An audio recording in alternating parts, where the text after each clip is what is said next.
எல்லோருக்கும் வணக்கம். இன்றைக்கி நம்ம பார்க்க போகிற டிஷ் கடமா ஆனியன் ஃப்ரை. ஈஸியாக டக்குன்னு செய்யலாம் வாங்க.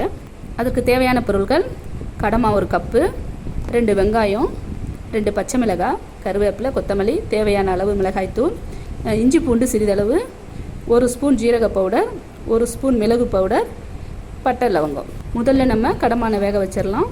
ஒரு பாத்திரத்தில் தண்ணி கொஞ்சமாக ஊற்றி கடமாவை சேர்த்துருவோம். 1 ஸ்பூன் மஞ்சத்தூள் போட்டுடலாம். கொஞ்சமாக உப்பு போட்டுருவோம். தண்ணி நல்லா வத்துற வரைக்கும் அது வேகணும்.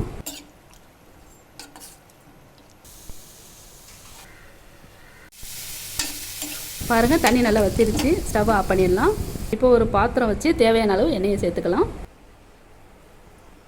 பட்டை லவங்கம் போட்டுடலாம்.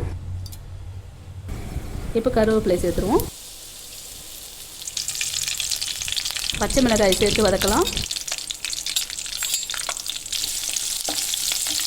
அப்புறம் வெங்காயம் சேர்த்து நல்லா பொன்னிறமாக வர வரைக்கும் வதக்கணும்.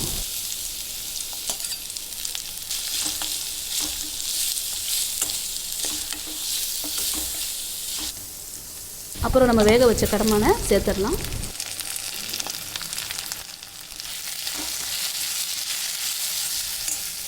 நல்லா வதக்கிட்ட அப்புறம் தேவையான அளவு மிளகாய் தூள் சேர்த்துடுங்க. இப்போ இஞ்சி பூண்டை நம்ம தட்டி போட்டிருக்கோம். ஏன் இஞ்சி பூண்டை நம்ம முன்னாடியே போடலைன்னா அது முன்னாடியே போட்டால் ரொம்ப கருகின மாதிரி ஆகிடும். அதனால் நம்ம மிளகாத்தூள் போடும்போது அதை சேர்க்கணும். இப்போ ஜீரகத்தூளை சேர்த்துடலாம்.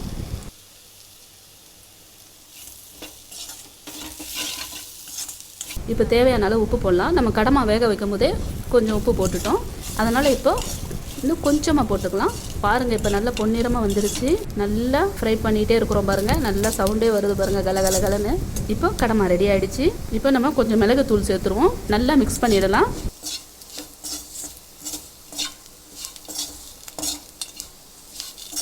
கடமா ஆனியன் ஃப்ரை ரெடி ஆகிடுச்சு. கொத்தமல்லி தூவி நம்ம இறக்கிடலாம். இது ரொம்ப ஈஸியான ரெசிபி. கண்டிப்பாக உங்கள் வீட்டில் ட்ரை பண்ணி பாருங்கள். இது உங்களுக்கு பிடிச்சிருந்தா லைக் பண்ணுங்கள், ஷேர் பண்ணுங்கள், சப்ஸ்கிரைப் பண்ணுங்கள். நன்றி.